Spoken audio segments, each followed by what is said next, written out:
Sa pagdating ng unos ng hangin at ulan, tanging pangalan mo, Ama, ang tinatawagan.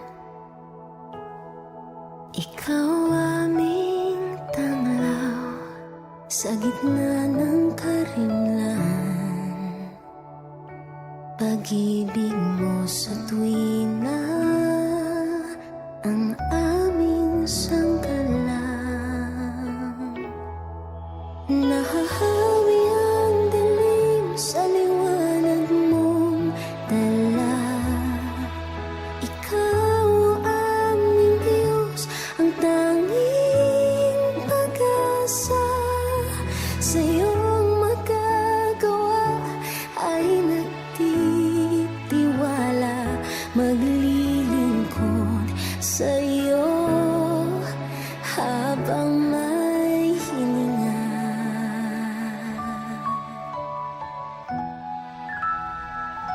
Sa bawat luha, dala mo ay ngiti. Bawat paghihirap, bawat kalamati, pangalan mo'y alin, sinasambit lagi. Ikaw ang tunggulan, ikaw lang palagi. Nahahawi ang dilim sa liwanag mong dala. Ikaw ang aming Diyos, ang tanging pag-asa. Sa iyong magagawa ay nagtitiwala, maglilingkod sa iyo habang may hininga. Kahit pa ang mundo ay magulaw, mananatili pa rin ikaw. Pangako mo'y siyang inaasahan, mananatili. Pag-ibig ay ikaw.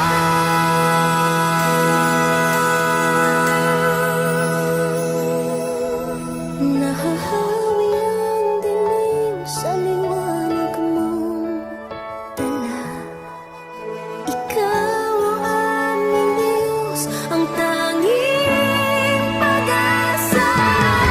Sa iyong magagawa ay nagtitiwala, maglilingkod sa iyo habang may hininga.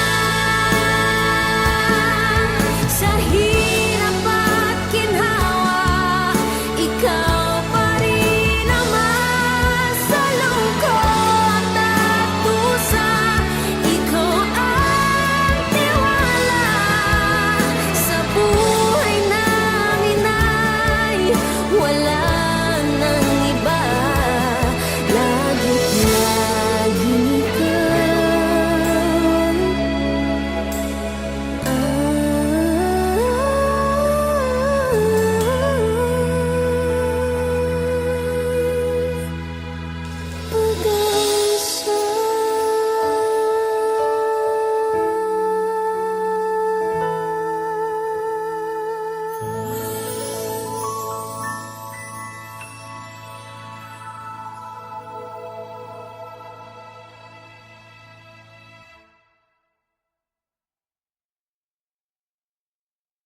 Wow, napakagandang kanta. Hello, good afternoon everyone.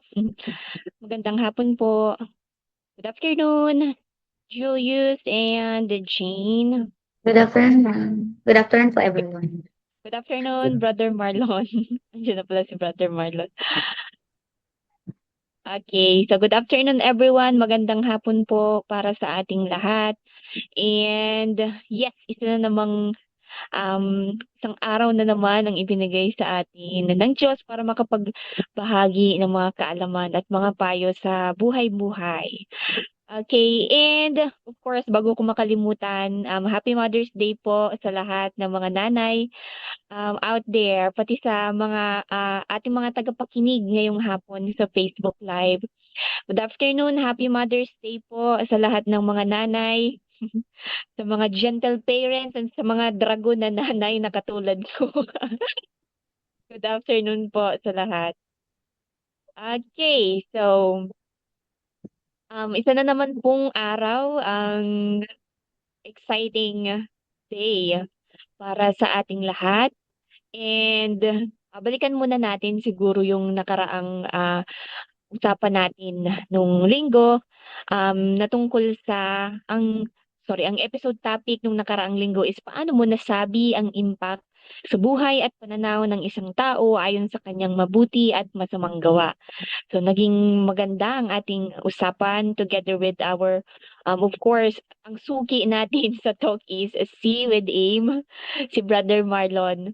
Madami tayong natutunan nung nakaraang linggo, but of course ngayon panibagong araw, panibagong mga leksyon sa buhay. And of course, we are all excited and welcome you here for our 6th episode. Okay, ang ating episode topic for today is embracing imperfections. Paano ba nararapat tanggapin ang totoong tayo? Wow! So, pag-uusapan pala natin ngayong araw ang tungkol sa self-love. Do you love yourself, Julius and Jane? Yes, ma'am. Super. Definitely. Oo naman. Bago tayo magmahal ang iba, mahalin muna natin ang ating mga sarili. Okay. So, parang maganda ang topic natin for today. Okay, so I guess pwede na tayong magsimula. Huwag na nating patagalin pa. Again, we are pleased to welcome ang ating suki. Thank you so much po. Again, sa MCGI Bible Readers sa patuloy na pagsuporta at pagtanggap sa programa namin. Thank you so much po. So, tawagin na natin si Brother Marlon Igana. Good afternoon po, brother. Yes po, Ma'am Abby. Good afternoon po kay Ma'am Jane, kay Sir Julius po. Nandyan po uli tayong makalipas ang isang linggo. Salamat po sa Diyos. At muli po tayong nagkanig po at naging part po kami dito po sa napakagandang talakayan at programa na mapapakinabangan ng ating po mga tagapakinig sa ating mga estudyante at masasabi ko para sa lahat na mga tao po na papasok o bikinig po sa programa po ito. Salamat po sa Diyos. Ma'am Abby, balik po sa inyo. Okay, thank you po, Brother Marlon. May kasama ka ba dyan, Brother Marlon? I mean, nung nakarang kasi, madami kaming audience. Marami po kami audience po ngayon dito. Nakamute ka po, Brother Marlon.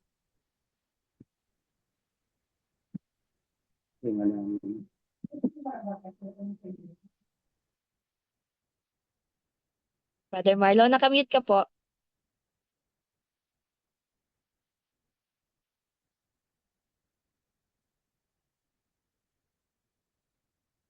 Ipapakita ata ni brother sa atin yung mga kasama niya. Ay, napapressure na naman ako. Hello po. Good afternoon po sa inyong lahat. Ay, si Sir hello sir. Hello po. Si Sir nalingawan ko si pangaran ni Sir, pero bistado ko si Sir. Kalyantos po, ma'am. Oo, si bayaw ni Julius. Good afternoon po sa ating lahat. Okay, I guess pwede na tayong magsimula. So, ano ba ang unang katanungan natin dyan, Ma'am Jane? So, ito na naman po tayo sa katanungan. So, ito po ang unang Pero katanungan po. nagtaba ka, Ma'am Jane. Bakasyon na Masarap po kaya kayo ano? magkatan. Nagtaba ka baga? Kakanakan lang, ma'am. Self-love. That's what we call Self-love. Yan ang self-love. self-love. Sige, ma'am, go ahead. Sige po. Ito po ang unang katanungan. So, ah, patalastas, charot, joke lang. So, ano po ang inyong pananaw sa imperfections ng isang tao? Yun po ang unang katanungan, Brother Malor. Ano po ba ang inyong pananaw sa imperfections ng isang tao? Opo, bago po natin sagutin po yan, Ma'am Abby, Ma'am Jane, Sir Julius. Oo nga, nakita ko si Ma'am Abby ay nagkaroon na po ng pisngi o tumaba. Si Ma'am Jane po, brother. Si Miss self-love daw, brother. Sobrang sa self-love. Sige po, salamat po sa Diyos po. At sa lahat po ng nanonood, sa lahat po ng mga nakikinig po na nasa Facebook po ngayon, at napakaganda po ng ating po tatalakayin po na topic po ngayon at lalo na tigit sa katanungan at kung ano po bang yung maging pananaw sa imperfection ng isang tao. Tatandaan po natin, Ma'am Abby, Ma'am Jane, itong isang bagay na dapat nating mahalagang maintindihan at siguro po sa tanong po na ito ay medyo hahaba po tayo kasi hindi po natin kagad ito madidetalyahan ng isang sagutan lang kung wala tayo po magiging basis o batayan po natin po sa sa banal na kasulatan. Una na po, tatandaan po natin yun pong sinasabing imperfection, ang alam ko po nun, Ma'am Abby, ay hindi perpekto. Sa Tagalog, hindi kumpleto. Parang ganun po.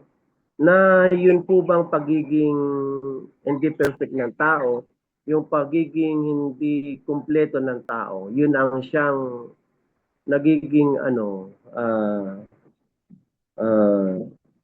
mahirap tanggapin sa sarili nila kung ano siya at bakit ako naging ganito, na nagiging cause pa na parang nagtatanong siya sa Diyos na bakit ako ganito.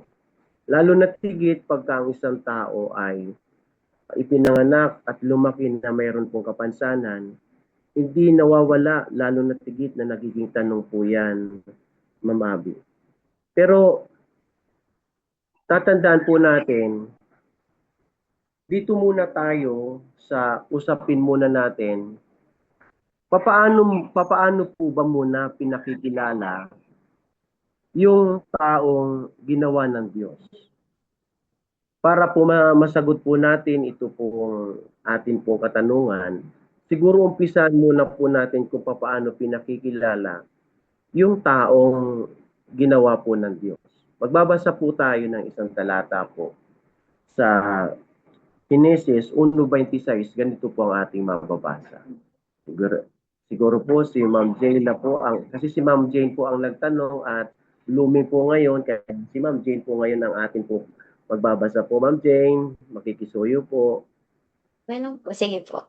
So, ito na po ba yun, Brother Marlon? Yes po, Ma'am. 1:26. So, at sinabi ng Diyos, lalangin natin ang tao sa ating larawan, ayon sa ating wangis, at magkaroon sila ng kapangyarihan sa mga isda sa dagat, at sa mga ibon sa himpapawid, at sa mga hayop, at sa buong lupa, at sa bawat umuusad na nagsisiusad sa ibabaw ng lupa. Yan, makikita po natin yan, Ma'am Jane, Ma'am Abby, Sir Julius, sa talata binasa natin. Sa creation po yan. Sa creation po, papaano ginawa ng Diyos, Ma'am Abby, ang tao? Sabi sa talata, lalangin natin ang tao ayon sa ating larawan, ayon sa ating wangis. Kaya yung taong ginawa po ng Diyos, yung taong ginawa niya, kalarawan ng Diyos, kawangis po ng Diyos. Ngayon, ano po ang makikita po natin na larawan o wangis po ng Diyos na dapat nating maintindihan? Ma'am Abby, baka magkaroon tayo ng maling interpretation po dito. Kasi kung ang i-interpret po natin, Ma'am Abby, ay ano yan, yun pong larawan na nakikita, ang lalabas ang mukha ng tao ay iba-iba, Ma'am Abby, na napapansin po ninyo na naintindihan niyo pang ibig ko pong sabihin. Ang tao, iba-ibang mukha, iba-ibang larawan. Pero kung ang implikasyon po nito sa ganong klaseng i-apply natin literal, lalabas wika, napakarami rin wika ng mukha ng Diyos, di po ba, Ma'am Abby? Kasi ayon sa kanyang larawan, iba-ibang larawan ng tao na nakikita po natin, iba-ibang mukha. Hindi sa ganong pananaw, hindi sa ganon pong hindi po sa ganong punto, kundi nung sabihin ng Diyos, lalangin natin ang tao ayon sa ating larawan, ayon sa ating wangis, agad nating maiisip sa talata, ano ang wangis ng Diyos? Ang Diyos, ang wangis niya, siya po ay banal. Ang Diyos, siya po ay sakdal. Ang Diyos, siya po ay mabuti. Ang Diyos, siya po ay matuwid. Lahat ng kabutihan, ng karakter na pinakikilala po ng Diyos, makikita po natin sa Kanya na kung papaano yung tao, na kung papaano ang Diyos na banal, kawangis niya yung tao Kanyang ginawa. Lalabas, yung tao sa creation, yung tao, kumukawangis niya, kung papaano ang Diyos ay banal, yung taong Kanyang ginawa banal din. Kung paano ang Diyos ay sakdal, ganun din yung taong Kanyang ginawa sakdal din. Kung papaano ang Diyos ay mabuti, ganun din ang Diyos ay mabuti. O yung ganun din ang tao mabuti. Kaya makikita po ninyo, ang refleksyon na makikita natin sa tao, dahil kumukawangis po niya, nagkaroon po ng conclusion sa creation po, Ma'am Abby. 1:31 po ng Henesis, ganito po ang ating mababasa. Sige po, basahin po natin po. At nakita ng Diyos ang lahat ng kanyang nilikha, at narito, napakabuti. At nagkahapon at nagkaumaga ang ika-6 na araw. Yan, mapapansin na po ninyo sa talatang binasa natin, sa lahat ng ginawa ng Diyos, kasama na po doon, Ma'am Abby, yung tao. Ayon po sa statement no binasa nating talata, at nakita ng Diyos ang lahat ng kanyang nilikha. At narito, napakabuti. Kaya, yung tao kanyang ginawa, napakabuti. Naintindihan po natin po, Ma'am Abby.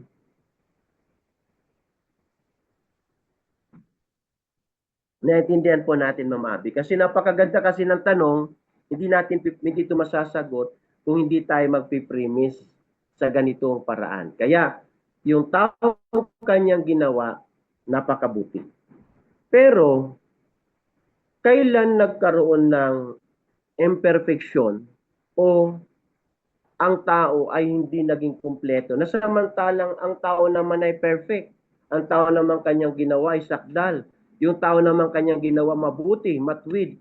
Pero, kailan po nagkaroon ng imperfection o hindi naging kumpleto, yun pong tao. Magbabasa po tayo. Sa 7, talata po ay 29 po ng Ecclesiastes, ganito po ang ating mababasa. Huwag ka rin namang makinig sa lahat ng mga salita na sinasalita, baka marinig mong sinusumpa ka na ng iyong alipin. Hindi po. 7:29 po. 7:29 po.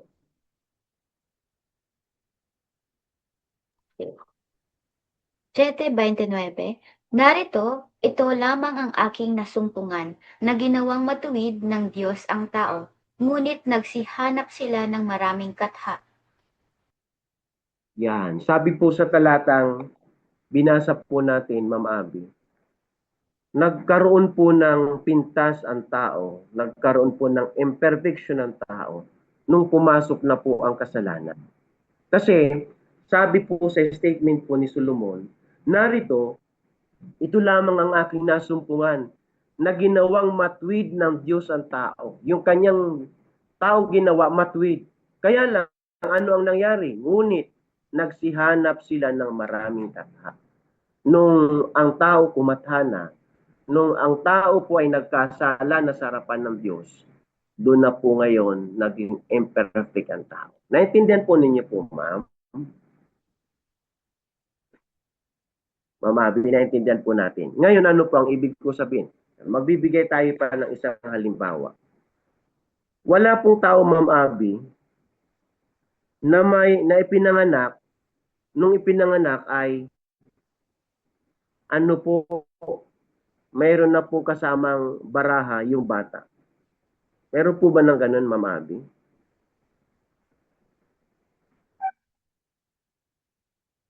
Na ipinanganak yung bata, may kasama po siyang baraha?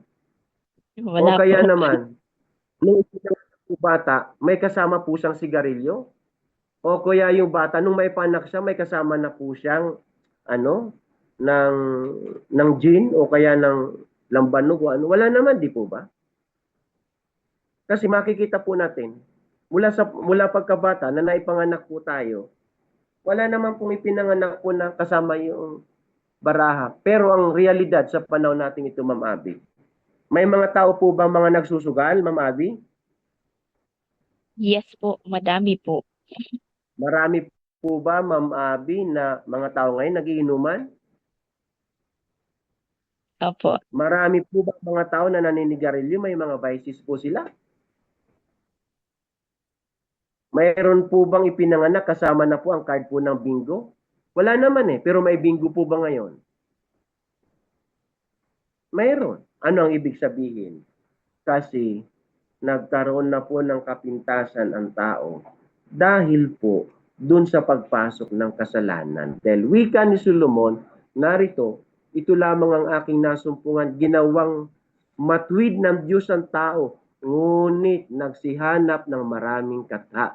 Na kung papaano yung taong ginawa ng Diyos, nakawangis niya na banal, kung papaano ang tao'y matwid, mabuti, sakdal, ang tao po ay nasumpungan ng kapintasan nang siya ay magkasala. Nung pumasok ng kasalanan po sa tao. Naintindihan na po natin po, Ma'am Abby. Kaya nagkaroon na po ng imperfection. Ngayon, kung po ngayon ang tao, mayroon na po ngayong kapintasan, mayroon ng hindi na siya kumpleto. Ngayon, ano ang mangyayari? Doon na ngayon ang kinakailangan ng solusyon para ang tao ay maging dapat sa harapan po ng Diyos. Pero, nakikita ko po ang punto ng pagiging pagiging imperfection dito po sa tinatanong natin. Hindi lang naman po yun pong naging kapintasan ng tao, ng paglabag ng tao sa kautusan ng Diyos kaya siya imperfect, kundi may pananaw o may pagpig po niya ay magkaiba sa pagtingin ng Diyos. Dahil baka ang tinatanong po dito na imperfection, yung pagiging kapintasan ng tao. Ano yung sinasabi kong kapintasan ng tao? Kasi mayroon pong ipinanganak bulag. May ipinanganak yun po bang pilay, may kapintasan. May ipinanganak ay bingi. May pinanganak, yung di makapagsalita, ang tawag dito sa Bicol ay pula. Ngayon, ano po ang ibig ko pong sabihin? Yung ganyang klase na sinasabing imperfection, nagiging pintas sa tao, yun po ba kaya ay sa harapan ng Diyos, yun po ba talaga ay kapintasan? Magbabasa po tayo, Ma'am Abby. 4 talata po ay 11 po ng Exodo. Ganito ang ating mababasa. At sinabi sa kanya ng Panginoon, Sinong gumawa ng bibig ng tao? O sinong gumawa ng pipi, o bingi, o paningin, o bulag sa tao? Hindi ba akong Panginoon? Ma'am Grace, sino po bang gumawa sa bingi? Ang Panginoon po. Pagka may nakikita tayong bulag, sino ang gumawa nun? Di ba sabi sa talata, ang may gawa ng Diyos, yung pilay, yung bingi, di makapagsalita, yung nasasabi nating imperfect na nakikita natin sa tao. Sinong gumawa nun? Di ba ang Diyos? Ang tanong ko po, Ma'am Abby, ang Diyos ba ay gagawa ng dahil pilay siya imperfect na po? Sige nga po, ma'am. Halimbawa, ipinanganak yung isang tao ay bulag. Yun po ba ay hindi na kompleto, imperfect na po siya dahil sa bulag siya? O kaya pinanganak siya na pingkaw o kaya naman po ay pilay? Yun po ba ay imperfect na po siya? Ano po ang sa pananaw po ninyo po, Ma'am Abby, bago natin ituloy ang ating pong discussion? Persons with disabilities. Okay, ako, para sa akin naman, Brother Marlon, having disability, it isn't mean that you are less of a person, or meaning magkaiba yung value mo sa iba, kasi pareho naman kayong tao eh. So it means instead of seeing people with disability as imperfect, so a more accurate view para sa akin is they are also fully human but with different experience, pero siguro mas mahirap lang yung sa kanila and mas unique. Pero they are valuable as anyone else. Yes, speaking of unique, doon na tayo papunta, ma'am. Doon na tayo sa papunta dito sa dinidiscuss po natin. At nabanggit po ninyo yung pagiging tangi or unique ng isang taong ginawa ng Diyos. Ito po, tatandaan po natin, iba po ang pagtingin ng tao kaysa pagtingin po ng ng Diyos. Dahil tatandaan natin, lahat ng ginawa niya, lalo na pagkatao, Diyos ang may gawa po nun. At kung mayroon man pong bingi, Diyos ang may gawa nun. At kung mayroon man pong pilay, Diyos ang may gawa nun. At kung mayroon man pong bulag, Diyos ang may gawa nun. Pero, tatandaan natin, sa Diyos, hindi po kapintasan yon na kung halimbawa ang isang tao ay bingi, bulag, o ano man. Dahil hindi pwedeng gumawa ang Diyos na ito'y magiging pintas nung magiging yung kanyang nakikita po na katangian. Kasi tatandaan po natin, ang may gawa nun ay ang Diyos at hindi kailanman ang Diyos gagawa ng imperfect. Dahil kung may bulag, Diyos ang gumawa nun. Kung may bingi, Diyos ang gumawa nun. Pero pagka ngayon ng tao ang titingin, Ma'am Abby, iba na. Bakit? Kasi yun pong ipinanganak na bulag, pagka ang mata na ng tao ang sa titingin, kapintasan na yon. Bakit? Kasi naiiba siya. Doon sa isang normal na tao, pagka lalo na tigit, pagka nakita mo yung tao pinanganak, mongoloid, naiba sa normal na tao, makikita po natin, pagka titingin po tayo, may kapintasan po siya. Pero, iba po ang pagtingin ng tao kaysa sa pagtingin po ng Diyos. Paano natin ito mapatutunayan? Pakinggan po ninyo po sa Samuel, ganito ang ating po mababasa. Ang kapitulo po ay 16, talata naman po ay 7. Yan, pakinggan po ninyo po.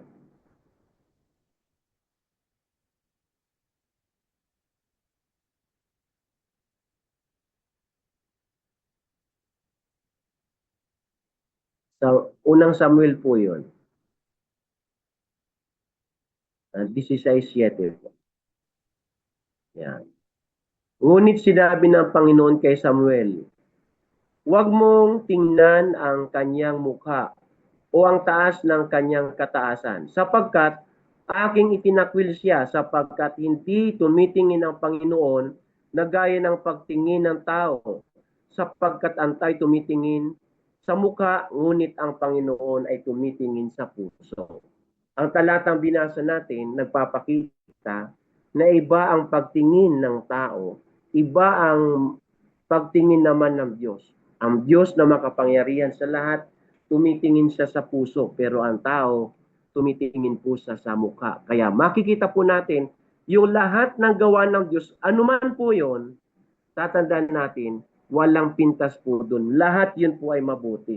Pero, pagka halimbawa na sa pagtingin ng tao, pagka ang isang tao may kapansanan, doon na po makikita po natin yung kanyang katangian na parang magiging pintas sa kanya.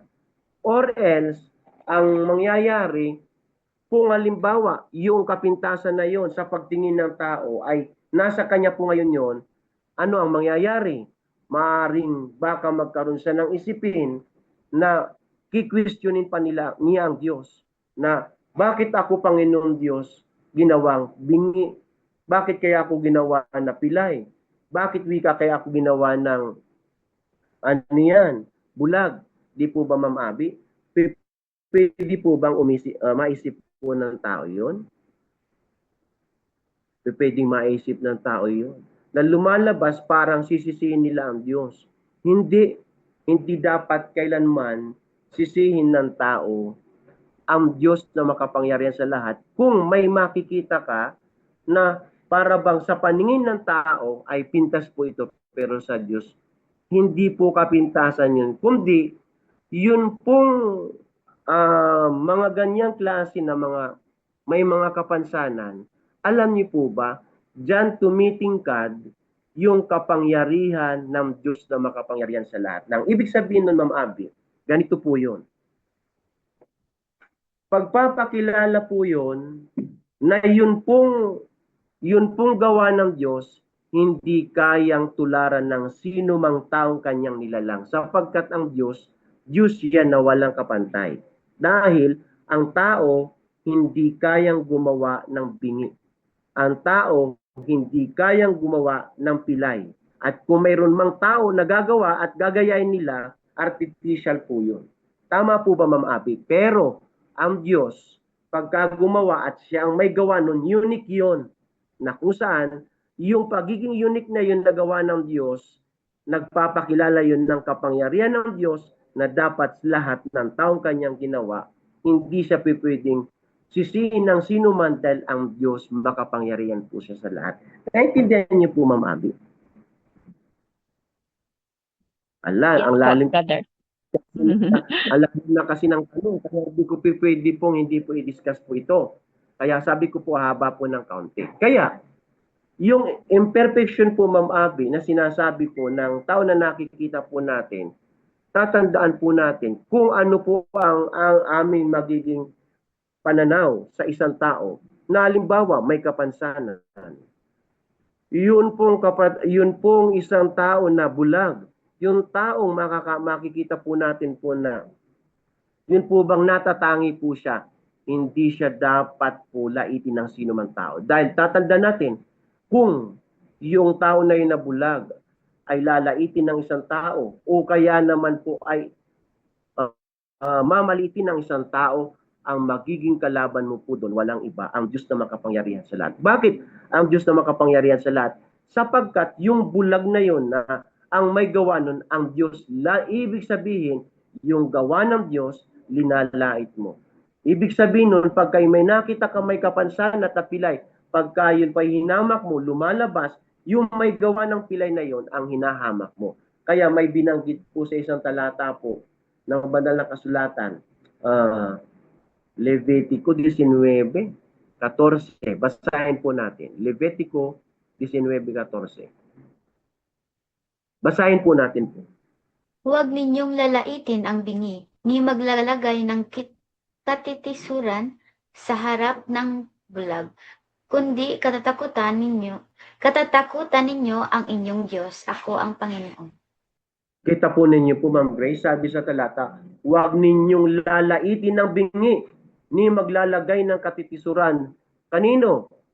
Sa harap ng bulag. Ibig sabihin, ipinagbabawal ng Diyos yun. Dahil tatanda natin, ang magiging kalaban po natin yun, ang Diyos na makapangyarihan sa lahat. Kaya, sa amin po, dito po sa MCGI, at pagkatapos, lalo na tigit, pagka mga Bible Reader Society po tayo, kabilang tayo dito, ang mga may kapansanan, ang mga may kapintasan sa paningin ng tao, pinapahalagahan po yan sa pagsasama-sama po ito bilang members po kami ng MCG. At lalo na tigit pagka Bible Reader Society po, as member po ng Bible Reader Society, kung nagbabasa tayo ng Biblia at makadiyos tayo, hindi pwedeng hindi tayo magpahalaga doon sa mga may kapintasan o doon po sa mga may kapansanan po na yan.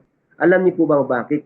Kasi sila po ay unique na kung saan yung unique na pagkagawa sa kanya, pagpapakita yon ng kapangyarihan ng Diyos na dapat yung karapatan nila ibigay natin na pagka binigay natin yung karapatan na para sa kanila, yun ay pagbibigay natin ng pagpuri dun sa may gawa sa kanya. Yun ang Diyos na makapangyarihan sa lahat. Ganun po tayo dapat maging pananaw. And generally speaking, kung halimbawa ang naging kapintasan man ng isang tao na siya'y nagkasala,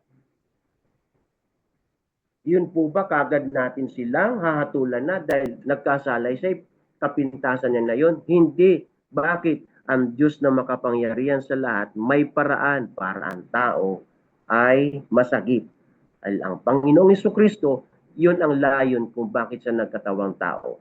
Yung mga tao makasalanan, masagip niya. Kaya kapintasan man po ang pagiging imperfection po sa laman, o kaya nakagawa man po siya ng kasalanan dahil kaya sa naging imperfect. Generally speaking, lagi nating ito'y papaano sasabihin yan. Lagi natin ito i-address doon sa Diyos na makapangyarihan sa lahat na mayroon tayong makapangyarihang Diyos na may gawa nun at ang paraan para ma-solve at maging dapat ng isang tao, ang Diyos din ang gagawa ng paraan po nun. Yun po ang may sasagot ko po. Aywan ko po kung maintindihan po ako doon po sa sinagot ko po dito sa talata o dito po sa katanungan kong ito. Pero yun po ang may sasagot ko po na bilang pananaw doon po sa mga imperfection ng mga tao. Ma'am Abby, Grace, yan po. Thank you so much po, Brother Marlon. So, imperfections. Okay. So, pag sinabi kasing imperfections, so tama si Brother Marlon, pwedeng sa physical na kaanyuan, pwede namang sa pag-uugali. Pero wala naman talagang taong perpekto. Sino ba? Wala naman, 'di ba? Walang taong perpekto. And that is what make us human. Kaya tayo matatawag na tao, it's because of that imperfection. And napakaganda yung sinabi ni Brother Ma'am. Marlon na Excuse me po, pasensya na po. yes Ma'am, po, brother. makakasagot po ako dyan. Yun pong tinalakay po natin po kanina sa katanungan na about po dito po sa pagiging imperfection po. Never po ako na nagbanggit po na wala pong perfecto pong tao. Wala po akong binanggit kailanman. Kasi if alam nyo, ito po ay kaalaman ito na nasa banal na kasulatan sa lahat ng mga tagapakinig, sa lahat po ng mga nakapasok po dito po sa Zoom, sa Facebook. Alam po ninyo po, never po na binanggit ko po na wala pong perfect na tao. Kasi ang Biblia, may pinakikilala na tao, perfect po siya. Magbabasa tayo. Si Ma'am Abby na pang magbabasa. Yan. Sige po. Job 1:1.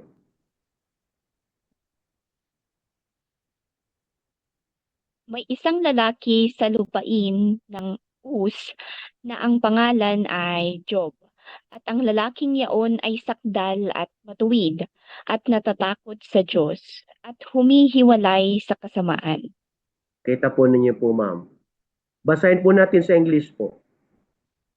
English po. Yan. Babasahin ulit ni Ma'am Abby po.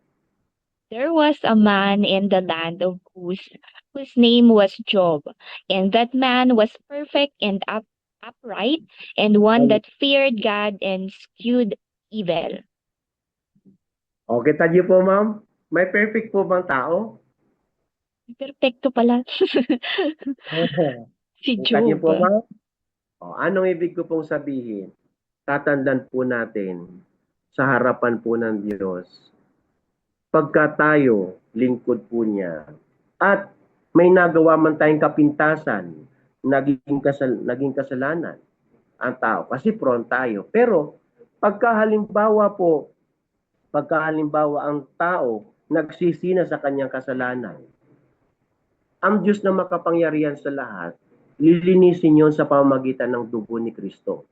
Kaya kung tayo sa ating sarili aaminin natin, ang tingin natin may kasalanan tayo, imperfect tayo. Pero pagka sa Diyos na, pagka ang tao'y naglilingkod sa Kanya, lininis ng lahat ng kasalanan, ang tawag na po nun ay perfect. Gaya po ni Job na ilingkod po ng Diyos, humihiwalay sa kasamaan. Bakit? Mayroong taong sa lupain ng Job, ang pangalan ay Job, siya po ay sakdal at matuwid na natatakot sa Diyos, humihiwalay sa kasamaan. So, may tao po bang perfect po, Ma'am Abby? Ngayon ko lang yan nalaman, Brother Marlon. Meron pala talagang taong perfecto. Okay, ito yung gusto ko sa programang ito kasi may mga bagay na hindi ko alam at dito ko lang natututunan. Thank you so much for that interesting fact, Brother Marlon. And siguro may mga tagapakinig din tayo. Ikaw Julius at Jane, alam nyo na ba to o ngayon nyo lang nalaman? Ngayon Alam ko lang na po. din po. O pareho kami ni Miss Jane. Oh, di exciting po ang ating pong pinag-uusapan po ngayon.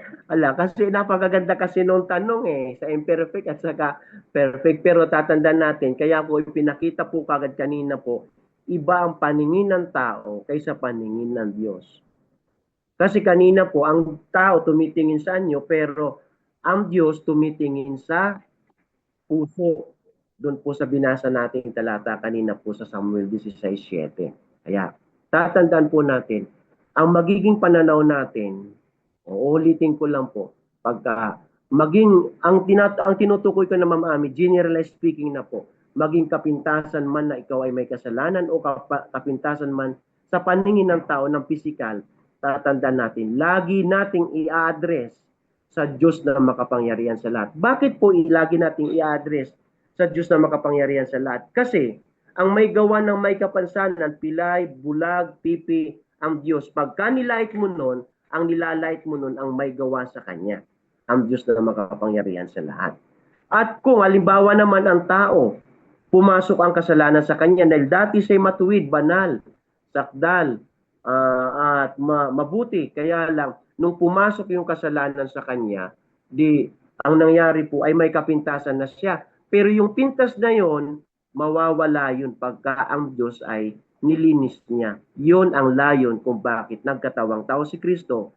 Kasi yung dugo ni Kristo, yun ang lilinis ng kasalanan ng tao na nagbabalik loob sa harapan ng Diyos. Kaya dati, kung may kapintasan ka man sa harapan ng Diyos, pero pagka nagbalik loob ka sa Diyos, yung kasalanan mo napatawad, magiging perfect ka sa harapan ng Diyos. Pero para tayo tao, sabihin natin na perfect tayo, hindi sa atin yun nakarapatan. Na bakit nagkukulang tayo? Kung titingnan natin yung ating sarili, marami tayong lapses.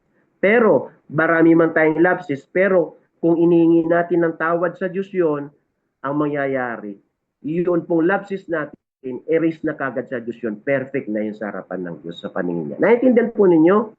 Ang atin pong, yun po ang may sasagot ko doon sa nagtanong ko.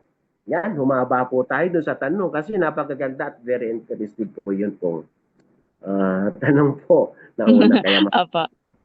So, sana po nasagot ng malinaw kung sino man po ang nagbigay ng unang katanungan. Siguro ang bottom line na lang dito, kung ano man yung imperfections mo sa buhay, mas importante higit sa lahat kung ano yung paningin sa'yo ng Diyos. Kasi yun, iba talaga ang paningin ng tao sa paningin ng Diyos. Thank you so much po, Brother Marlon. Okay, sana nasagot at sana nakinig kung sino man ang nag-send or nagpadala ng unang katanungan. Thank you so much po. Okay, next. Proceed na po tayo sa pangalawang katanungan. Sir Julius. Po, ma. Yes po, ma'am.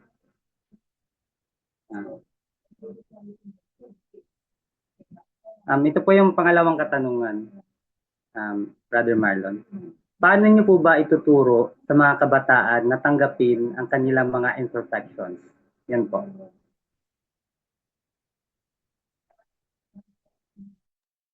Nakamute ka po, Brother Marlon.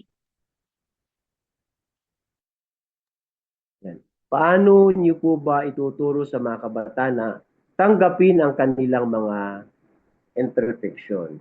Alam niyo po, kinakailangan po nating matanggap yan kasi tatandaan natin, may binabanggit po ang banal na kasulatan doon po sa isang talata po ng Roma. Pakinggan po ninyo po, ang kapitulo po ay talata po yun. Sino kang tao? May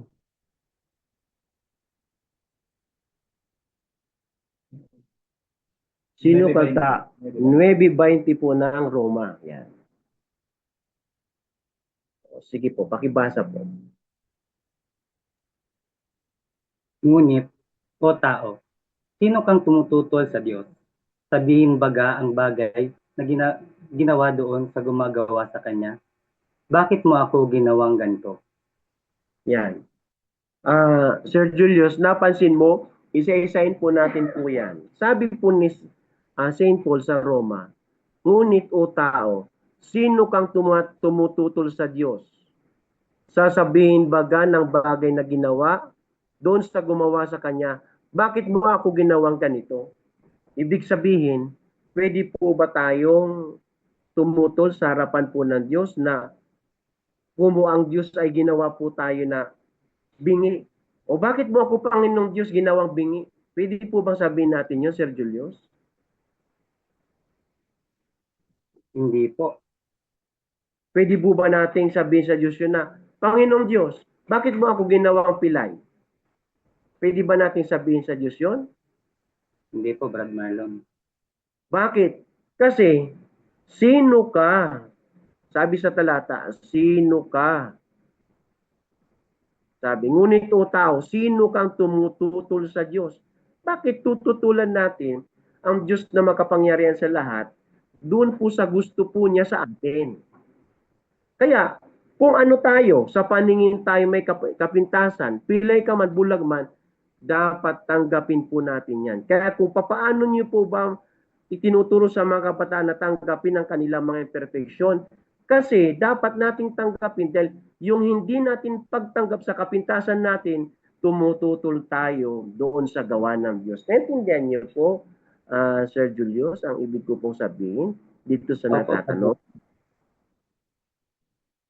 Mayroon pang isang talata, babasahin po natin. Sa Korinto, sino gumawa na ikaw ay matangi? Yun po yung mababasa po natin sa 4, talata po ay 7 po ng unang Korinto. Basahin po natin, Sir Julius. Sapagkat sinong gumawa na ikaw ay matangi? At anong nasa iyo na hindi mo tinanggap? Ngunit kung tinanggap mo, ay bakit mo ipagmamapuri na tulad sa hindi mo tinanggap? Yan. Napansin niyo po yan, Sir Julius? Isa-isahin po natin. Sapagkat sino ang gumawa na ikaw ay matangi? Halimbawa, si Sir Julius ay natangi. Sino gumawa nun? Ang Diyos po. Sir Julius. Ang Diyos po, Brad Marlon. Ano po bang katangian ni Sir Julius na mayroon siya? O halimbawa, magandang ilong. Sino gumawa nun? Sir Julius.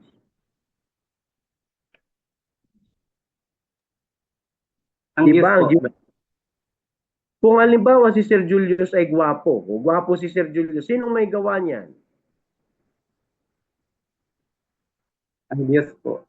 Mamabi, kita mo, oh. Si Sir Julius ay gumagalaw ang tainga po, oh. Sigurado ka ba, Julius, na ang Diyos ang gumawa niyan? Okay. Para di sigurado si Julius. Nataon kasi mamabi kay Sir Julius po, kaya nagtanong, kay Sir Julius, oh, halimbawa, Sir Julius, oh, magandang lalaki ka, sino may gawa nun? Ang Diyos po. Yan. Maganda ang iyong mata, sino may gawa nun? Ang Diyos rin po. Sabi sa talata, sinong gumawa na ikaw ay matangi? At ano ang nasa iyo na hindi mo tinanggap? Kung may magandang mata ka, kanino galing yun? Sa Diyos po, Brad Marlon. O kung mayroon kang matangos na ilong, kanino galing yun? Sa Diyos rin po. Di ba yun ang nakalagay sa talata na binasa po natin? Sinong gumawa na ikaw ay matangi at anong nasa iyo na hindi mo tinanggap? Ngunit kung tinanggap mo, tinanggap mo na yung ano yan, magandang ilong, magandang mata, magandang mukha. Ngunit kung tinanggap mo, bakit mo ipinagmamapuri tulad sa hindi mo tinanggap? Bakit nagyayabang ka? Sir Julio, naintindihan niyo po? Sir Julio, ang ibig sabihin, bakit nagyayabang ka? Na porke ikay gwapo, porke maganda ang tainga mo, maganda ang boses mo, maganda ang ilong mo. Ay nangyayari, bakit nagmamayabang ka na akala mo yung nasa iyo na tinanggap mo, walang pinanggalingan at akala mo yung sarili mo yan. Naintindihan mo ang ibig ko po sabihin? Kaya anumang mayroon ka, Sir Julius, hindi galing sa iyo yan at huwag kang dapat na magmapuri. Naintindihan po ba natin? Ano ngayon ang ibig ko sabihin? Ang pagiging unique ba ng isang tao madadala lang po ba natin dahil po dun sa may maganda kang mata, maganda kang ilong, magandang boses, magandang mukha mo. Papaano ngayon pagka halimbawa yung isang tao ay bulag? Papaano ngayon yun, Sir Julio? Sinong gumawa ng ikaw ay matangi? Yung bulag ba? Tangi po ba yun sa harapan ng Diyos?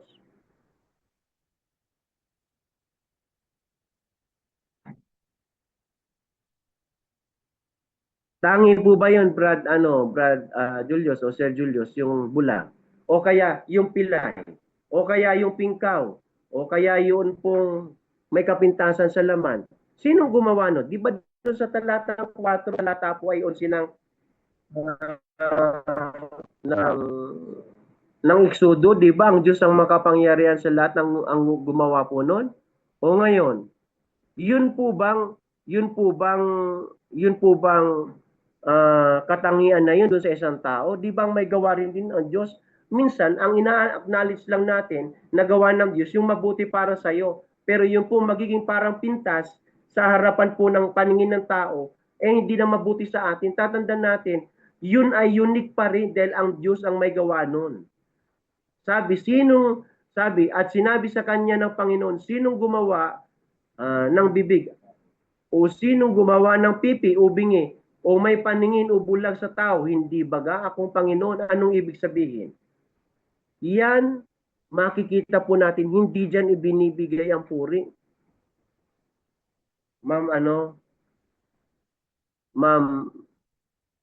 Mabi,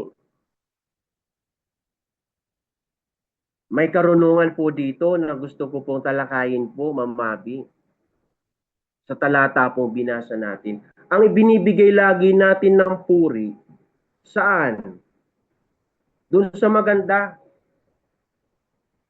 Pero pagkalimbawa na, yun po bang makikita natin doon sa tao na may pintas niya at bulag siya, at ang may gawa naman ang Diyos, ang mangyayari, hindi na natin ibinibigay yung puri sa Kanya. At ang pagbibigay ng puri doon sa bulag, huwag mong ililigaw ang bulag dahil doon sa kanyang kapintasan. Dahil pagka iniligaw mo yung bulag, ang kalaban mo nun ay Diyos. At pagka yun naman pong pilay, ay linait mo, ang linalait mo doon, yun pong Diyos na may gawa sa Kanya. Di ba ganun po yun? Ano ang ibig ko pong sabihin? Ito, tinuturuan po tayo ng Diyos na makapangyarihan sa lahat, na kung saan, ano yan, dapat nating ibigay ang katangian, ibigay natin ang puri ng katangian doon sa lahat ng gawa po ng Diyos. Ito po ang isang halimbawa po sa isang tao po, Ma'am Abby. Pagka ang tao po ay magandang ilong, nandun ng papuri. Pagka magandang mukha, nandun ng papuri. Pagka ang isang tao maganda po yung kanyang katawan, nandun ng papuri. Tama po ba, Ma'am Abby? Pagka ang isang tao po ay magandang tikas, nandun ang kanyang papuri. Ang tanong ko po, Ma'am Abby, pagka ang isang tao po, ang pinakapangit na sangkap sa kanya, yung po labasan po ng dumi, yung tumbong niya, hindi na ibinibigay po ba doon ng papuri, Ma'am Abby? Hindi po.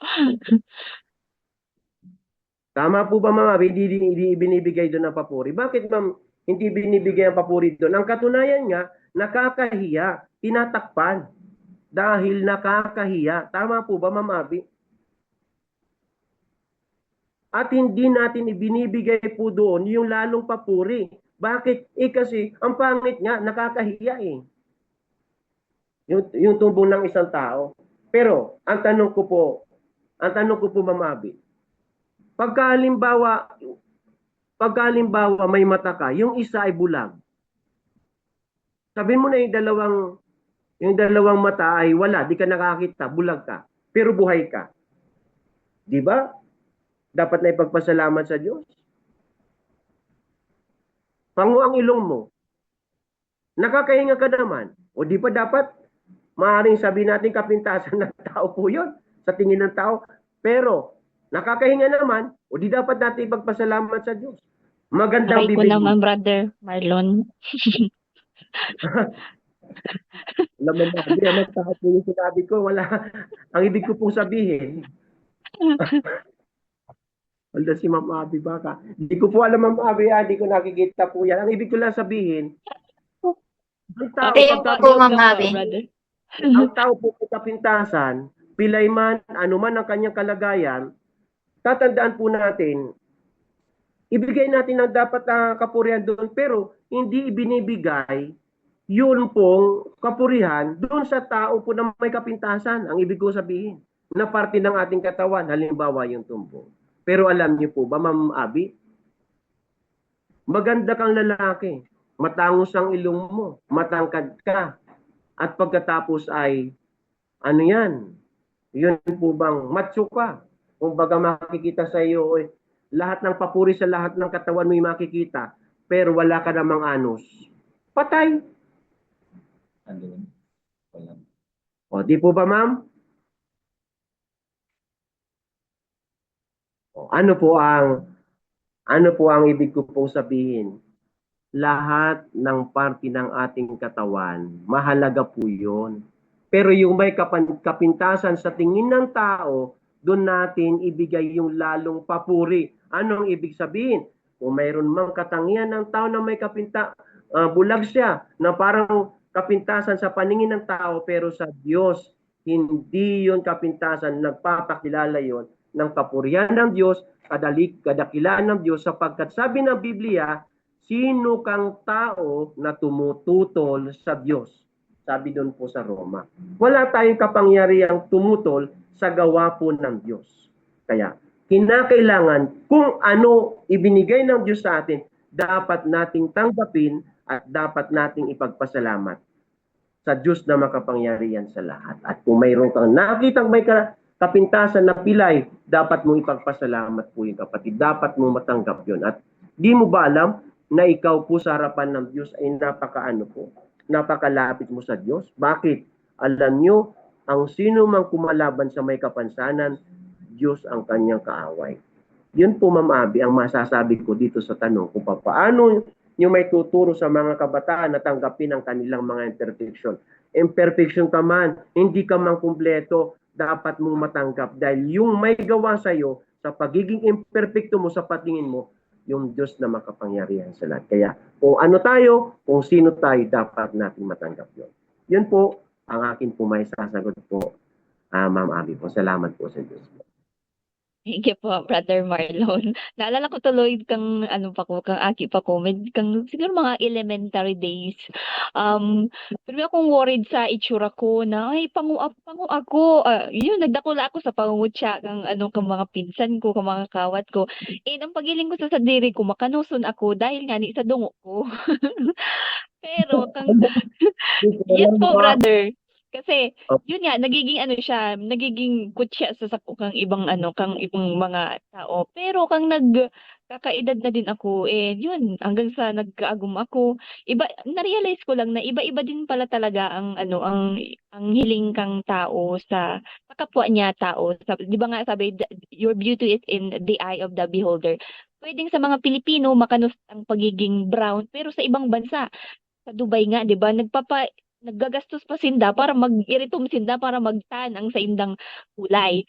So, meaning iba-iba talaga kita. So, and gabos kita magayon kasi ginibo kita kang Diyos na makapangyarihan sa lubos. And kaipuan mo lang talagang tanggapon ang sa diri mo para matanggap ka man kang ibang tao. Pero kung may mga tao man na dai ka tanggap, di mo na sinda pansinon kasi ang permitang tatandaan, yun tama sinabi ni Brother Marlon, yun, ang Panginoon ang gumawa sa atin and yun ang pinakaimportante.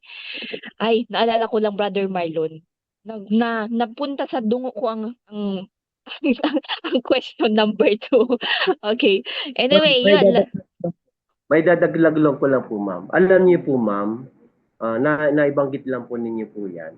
Mayroon pong tao, hindi siya po, hindi siya, tutol siya doon sa gawa ng Diyos sa kanya.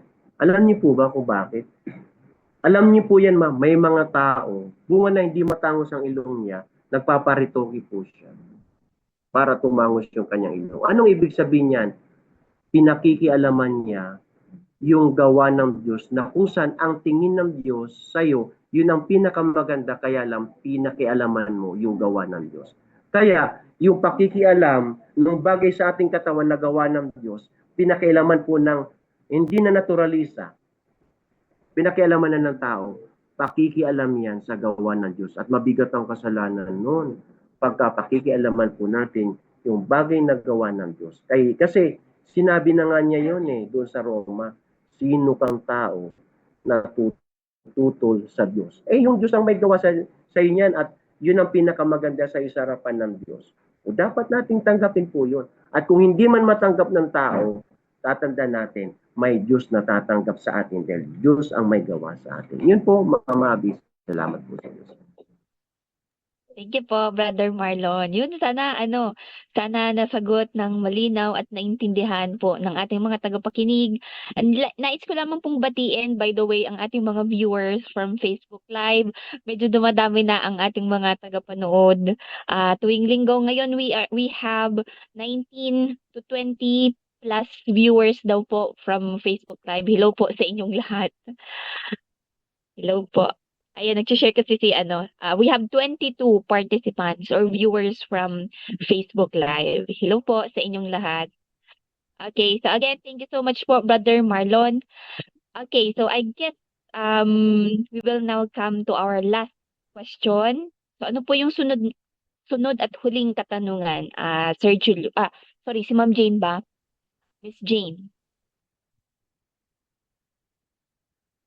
So ito po ang huling katanungan, Brother Marlon. So sa iyong palagay, ano ang pinakamalaking hadlang kung bakit nahihirapan ng isang tao na yakapin ang kanyang kapintasan?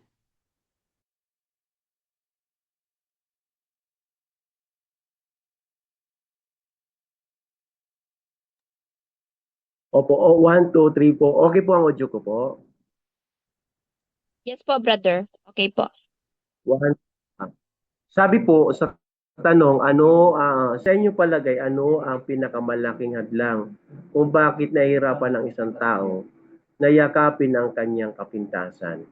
Alam niyo po, kaya nahihirapan po ang tao na yakapin ang kanyang kapintasan kasi hindi niya matanggap yung pong gawa ng Diyos sa kanya. Alam niyo po, may binanggit po si Santiago sa 1 talata po ay 17 ng Santiago 1:17.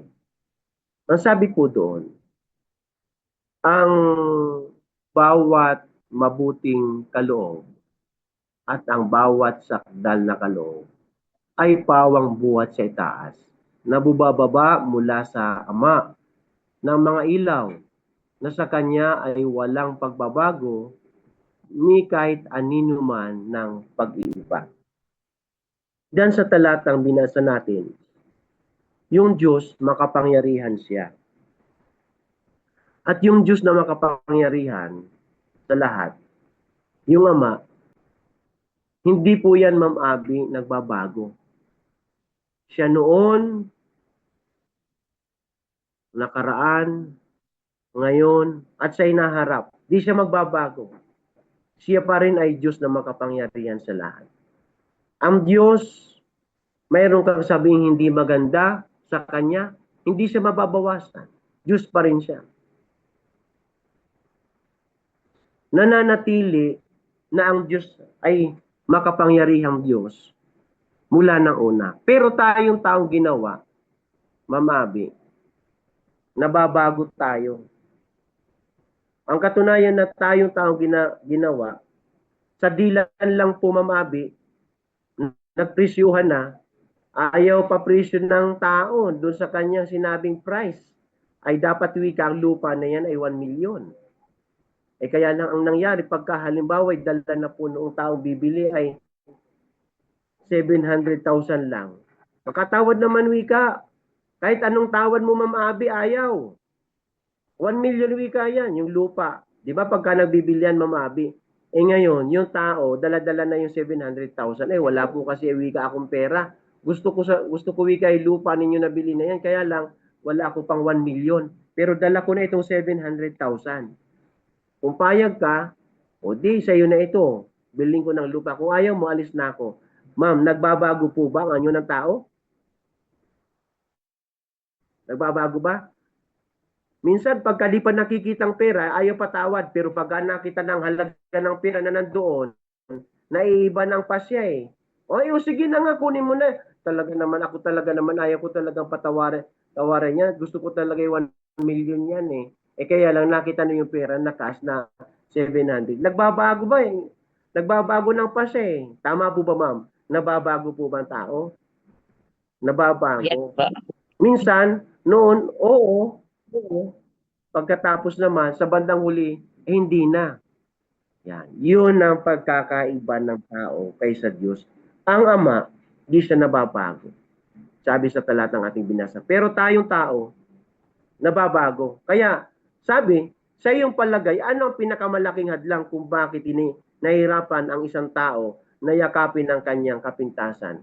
Kasi, yung taong kanyang ginawa, tatandaan po natin, hindi po siya kontento sa kanya kung ano siya.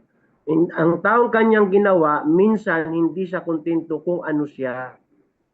Kaya hindi niya matanggap at nahihirapan po siya matanggap. Pero kung tanggapin mo kung ano ka at kung sino ka, tatandaan natin ang maibibigay nating kapurihan niyan doon sa Diyos na may gawa sa atin. Magbabasa po tayo ng isang talata po sa Biblia. Dito po sa Hebreo, ang kapitulo po ay 13, talata naman po ay 5.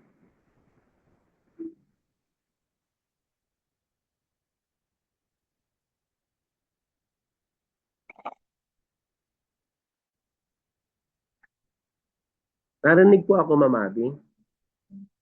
Yes po, narinig ka po, brother. Parang humina po yata ang signal ko po. Okay lang po, Hello brother. po. Malinaw po. Yan. Ebreo, ang kapitulo po ay 13, talata po ay 5 po. Mangilag kayo sa pag-ibig sa salapi. Mangagkasa kayo sa inyong tinatangkilik, sapagkat siya ang nagsabi, sa anumang paraan ay hindi kita pagkukulangin. Sa anumang paraan ay hindi kita pababayaan. Ano ang sabi sa talatang binasa natin ni St. Paul sa mga taga-Hebreo? Sabi, mangagkasa kayo sa inyong tinatangkilik. Minsan kasi, hindi pa sapat, Ma'am Abby, kung anong mayroon tayo. Kung mo nakita ang mukha,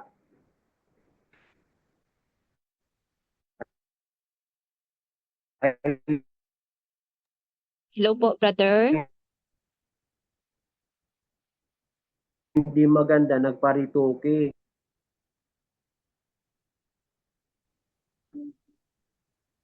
Hello po, Ma'am Abby, naririnig po ako? Opo, brother. Medyo ano lang po, choppy. Pag ano. Yan. Testing ko lang po yung sinabi ko. Pero testing muna po tayo. 1, 2, 3, 4, 5. Okay na po ang audio ko po. Okay na po. Okay na po, brother. Sabi po sa talatang binasa natin, mangagkasa kayo sa inyong tinatangkilik. Dapat maging kontento tayo. Kung anong mayroon sa atin, dapat kontento na tayo. Ang tao po kasi, hindi kontento sa kanyang sarili. Kung may nakikitang parang hindi maganda sa kanyang mukha, pariritoke. Anong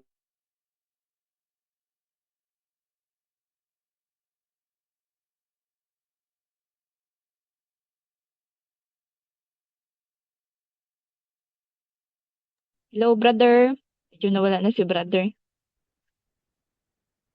Nawala ba si brother or sa kuya lang? Hello? Iba, Ma'am Abby, pagka may... Hello po. Narinig po ako, ma'am? 1, 2, Naputol 3. ka po. Naputol ka po, brother Marlon. Saan po tayo naputol, Ma'am Abby? Marami na po kasi akong sinabi po. Dito po sa Ulitin ko ano. na lang po. 1, 2, 3, okay po. Opo. Opo. Saan tayo naputol, Ma'am Abby? Kasi marami na po akong nasabi po kasi. Dun po sa ano, hindi pagiging kontento ng mga tao sa itsura. Opo. Kasi ma'am, ganito, ang sabi, magkasa kayo sa yung tinatangkilik, dapat maging kontento tayo. Kasi ang tao hindi kontento sa kanilang sarili. Pagka nakita yung mukha hindi maganda sa kanya, ang mangyayari, magpaparitoke. May dibdib po yun pong babae, kung halimbawa ay gusto niya magpalaki, magpaparitoke. Na kung saan hindi siya po kontento sa gawan ng Diyos para sa kanya, tatandaan po natin matanggap yung kanyang pagiging kontento sa kanyang sarili dahil mayroong gustong mangyari yung kanya, hindi yung kalooban ng Diyos. Dapat ang mangyari hindi yung ating sarili. Hindi dapat ang masunod yung Diyos na may gawa sa atin. Kaya, bakit maraming mga tao nahirapang tanggapin yung kanyang kapintasan? Ang pinakadahilan po niyan, hindi siya kontento sa kanyang sarili. Pero kung tayo makadiyos, kung tayo naglilingkod po sa Diyos, dapat kung anong meron tayo na bigay ng Diyos, maging kontento na tayo. At kung anong aura natin, kung ano ang atin pong physical na katayuan, anong may kapintasan man sa paningin ng tao, pero may kapintasan man sa paningin ng tao dahil po tayo bulag o kaya naman tayo ay pilay, dapat maging kontento tayo. Ang mas mahalaga, tayo po ay natatakot sa Diyos na makapangyarihan sa lahat at naglilingkod sa Kanya. Matanggap natin na may Diyos na gumawa sa atin. Yun po ang atin po. Yun pang maisasagot ko po, Ma'am Abby, dun sa nagtatanong. Okay, maraming salamat po, Brother Marlon, sa inyong malinaw na kasagutan para sa huling katanungan. So, sa iyong palagay, ano ang pinakamalaking hadlang kung bakit nahihirapan ng isang tao na tanggapin or yakapin ang kanyang kapintasan. So, thank you so much po, Brother Marlon. Madami po kaming natutunan ngayong hapon. And bago ko tanungin si Miss Jane and si Sir Julius sa kanilang mga insights at reflection ngayong hapon, binabati po namin si Mr. Jan Crisen Balabag all the way from Legazpi. Thank you so much, sir. So siya yung nasa technical side natin behind this podcast. Maraming salamat po. Okay, so ano yung mga insight nyo ngayon, Miss Jane and Sir Julius? Ikaw muna, Jane. Sige. So, ang natutunan ko lang po sa sa hapon na po ito ngayon is kailangan po talaga nating tanggapin yung sarili natin kasi yung Diyos po yung naglikha po talaga sa atin. So, may mga at times din po na nakikita po natin, alam naman po natin na marami po tayong nakakasalamuhan na may mga kapansanan. So, naisip ko lang po, hindi naman po sa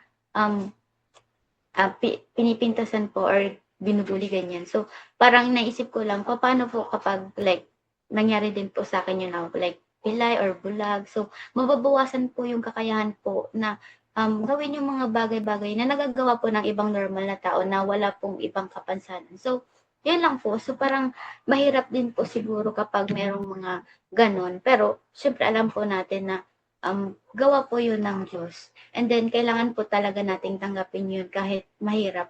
Kasi, yun po yung kinaloob sa atin. So, ang masasabi ko lang po is, love yourself. So, ang iba naman po is, sabi po ni Brother Marlon na ang iba po nagpaparetoke para mapalitan yung mga bagay na hindi natanggap sa kanilang sarili. Pero may mga times din po na sinasabi ng iba na nakakapagbigay po yun ng confidence sa kanila kapag nabago nila yung itsura nila na parang sa tingin nila magkaroon sila ng mas confident po sa kanilang sarili kapag nabago po nila yung itsura nila. Like, kunwari, sa ilong or ganyan pa, pinapataas yung parang pinapatangos yung ilong nila para mas magkaroon sila ng confidence. Pero, may possibility din talaga na ganun po. Pero, gaya nga po ng sinabi ni Brother Marlon na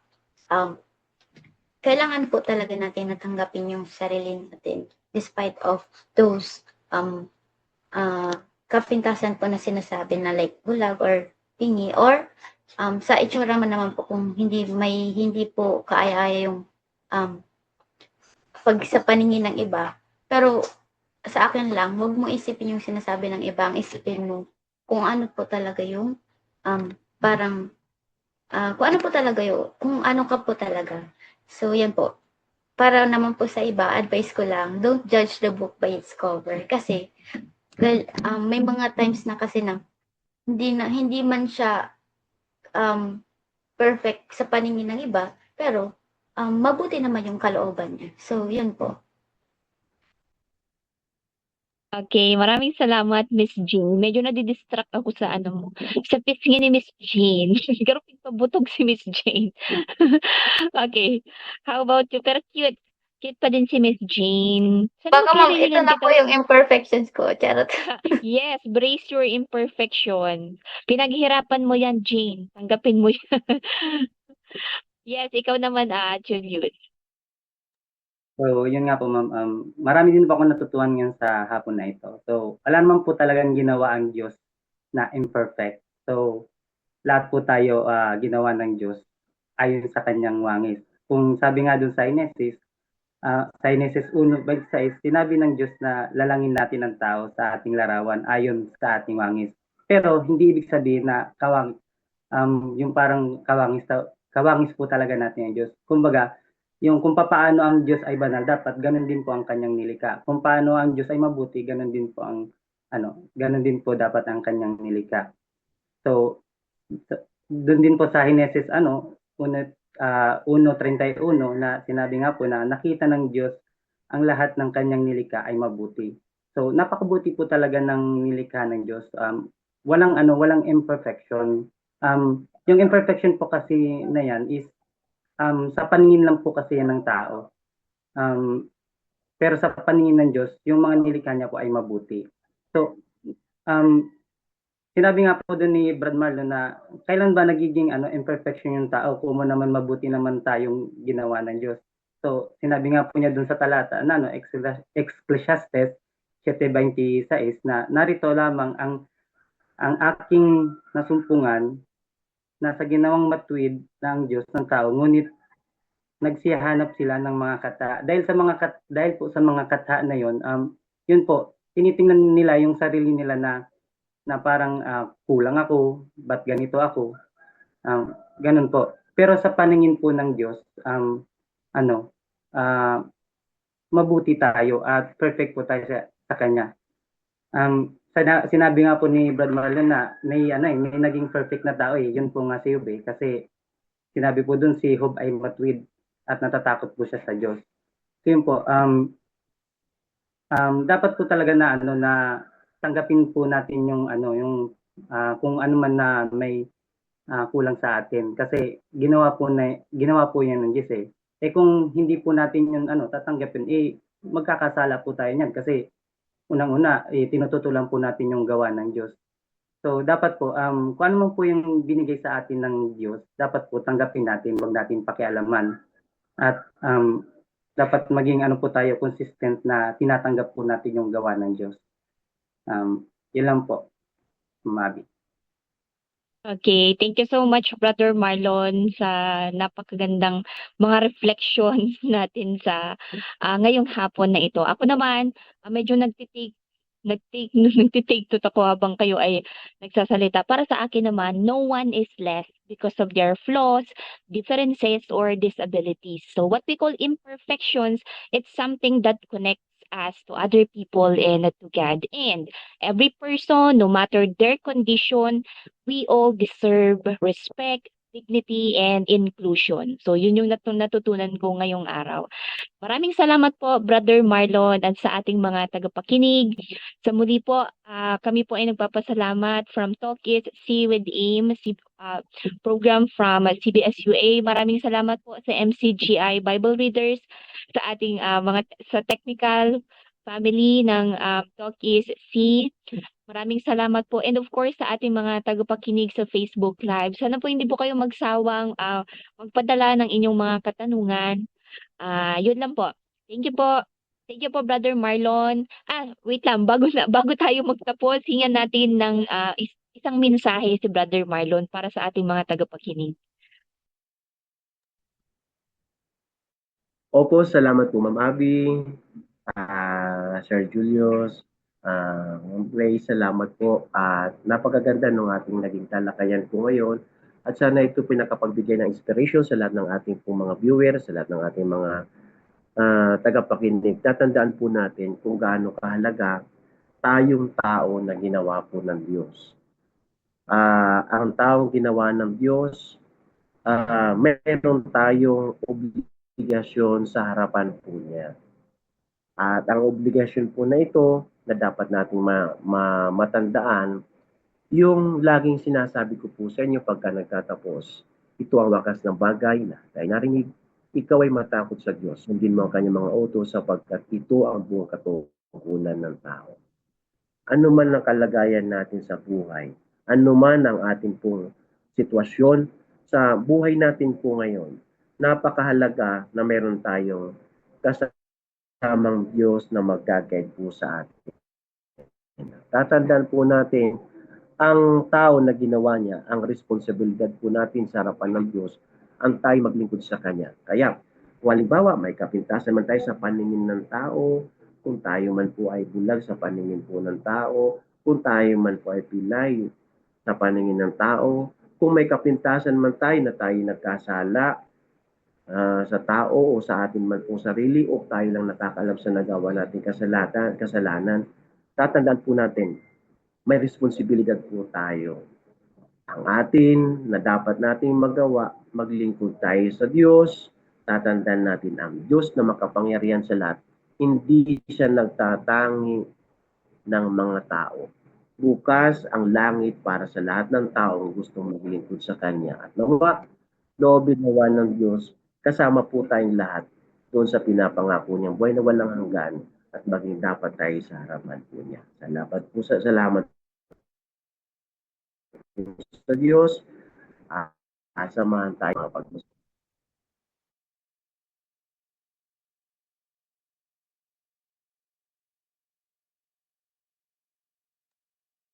Ayan. Thank you so much po, Brother Marlon. All right. So I guess this is the end of our episode for today. Thank you so much, Jules and Miss Jane. Goodbye. Love yourself, everyone. Thank you po. Bye, ma'am. Bye, everyone. Po. Thank you.